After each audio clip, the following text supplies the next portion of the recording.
Olá, pessoal. Vamos falar de um assunto que muita gente não gosta, mas ele existe. E existe com você, existe comigo, existe com todos nós. Vamos falar de gordurinha?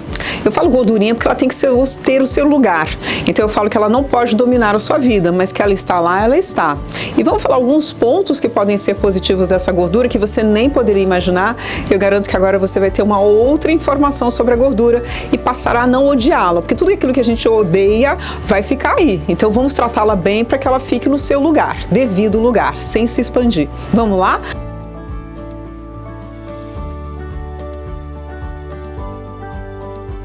Vamos entender um pouquinho. Aqui quando a gente fala, eu uso muito essa foto para apresentar essa questão da pele, as suas camadas e o que é mais importante da gente entender. Temos a epiderme, essa parte mais externa que a gente já falou, que é onde tem a pilificação, onde tem a emergência dos pelos. Aqui a gente vai ter a camada que chamamos de ouro, que é a camada da derme, onde tem o colágeno. Sabe aquele verisol que você já ouviu falar durante muito tempo? Ele tá aqui, gente. Então você tem o exógeno, mas você tem dentro do seu corpo esse colágeno. Você tem e cuide bem dele. Aqui a gente tem a fibra de elastinas, protoglicanos, que são substâncias que vão dar estrutura para essa pele. E o que acaba acontecendo? Com a idade, a gente vai vendo que essa epiderme, ela tem um encaixe com a derme. E com a idade ela vai descamando, parece que ela vai derretendo.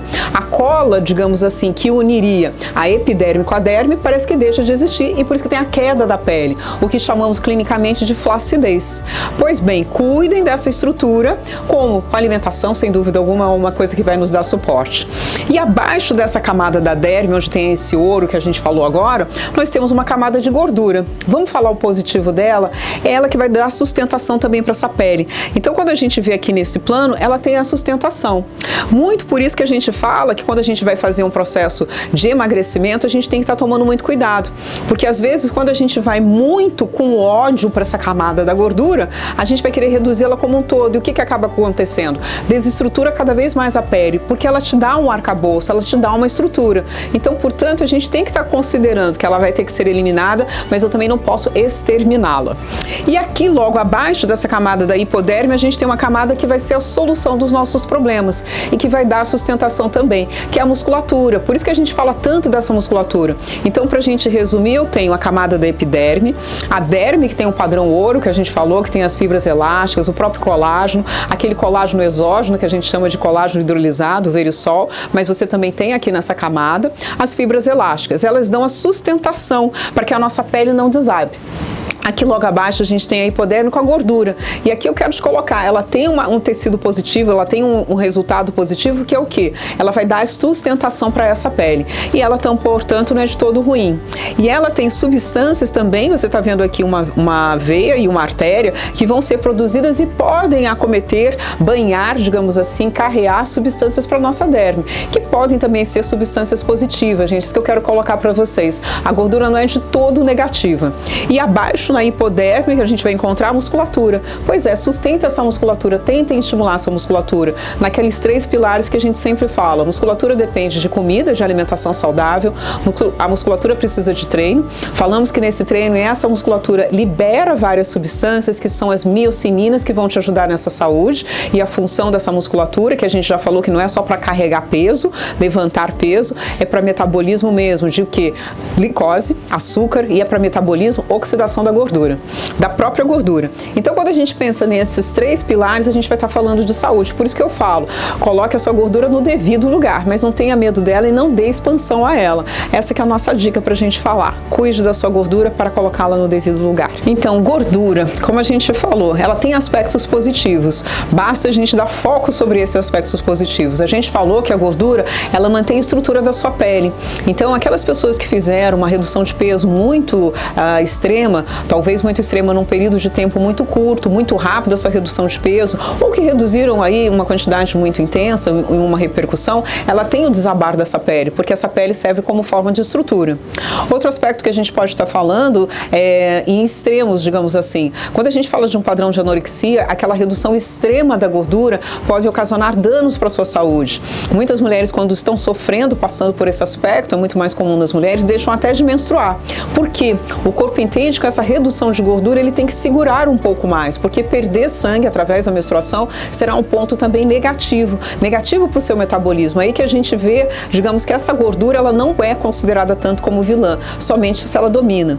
No quadro também, quando a gente fala no outro extremo, na obesidade, quando a gente tem um aumento de gordura subcutânea e visceral, esse excesso de gordura produz um quadro inflamatório, e esse quadro inflamatório vai levar a diversos aspectos na clínica, como por exemplo uma fadiga, um cansaço, diminuição do metabolismo basal. Todos nós temos um metabolismo basal, que representa aquilo que a gente vai estar queimando, aquilo que a gente vai estar produzindo.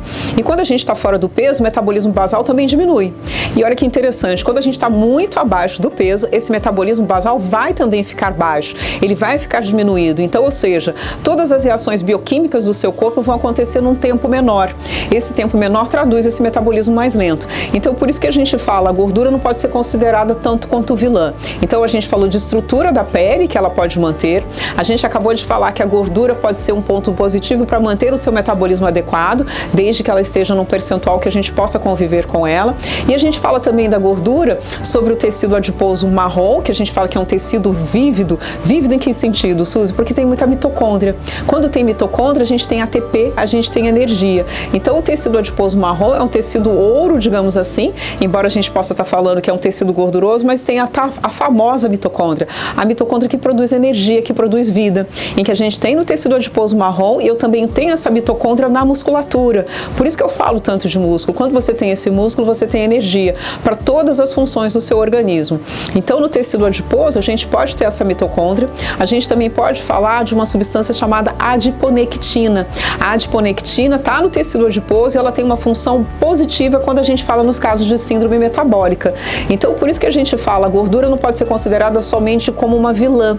A gente pode considerar ela como presente, ela está presente no nosso organismo com diversas funções. Estrutura, como a gente falou, parte integrante do nosso metabolismo, e na síndrome metabólica também. A adiponectina tem um critério protetor, desde que ela esteja numa condição adequada. O que é a condição adequada? A gente pode medir isso através do percentual de gordura, então a gente usa isso através de formas da bioimpedância, a gente usa isso sobre formas até mais traduzidas, não tanto para a rotina de consultório, mas a gente pode estar fazendo PET, scan, que pode estar nos traduzindo essa importância de medir essa gordura.